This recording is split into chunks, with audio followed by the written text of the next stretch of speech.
We have facts on the Trump orbit's contacts with the Russians. Here is one way to quantify what has been learned.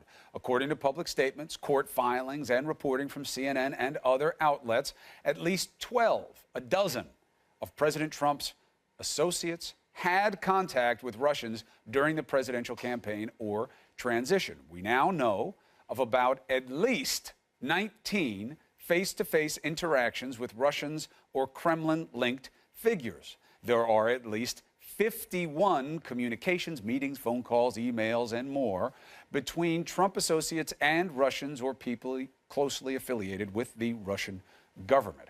All of this flies in the face of at least 9 blanket denials from Trump and his associates, who have said there were no contacts or ties between the campaign and Russians. The numbers, do they matter? Am I quantifying the inane, or do you believe this volume of communications and people involved are relevant? No, I think it's very relevant, Chris.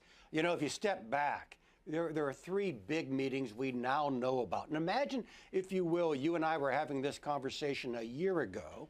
And a year ago, we knew that a campaign advisor that candidate Trump had personally identified had a back channel to the Russians to get emails about Hillary Clinton, that the president's son was coordinating campaign activity with WikiLeaks, and the president's son and son-in-law were having a meeting with a Russian lawyer where they were discussing trading sanctions relief for dirt on Hillary Clinton.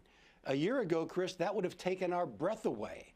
And now we know those kinds of things. So you list all those numbers. I'm going to put it over here that's really definitely weird. I would also forward the proposition that that's probably beyond acceptable political behavior for most Americans. And now we're going to go find out whether any of it was illegal or not.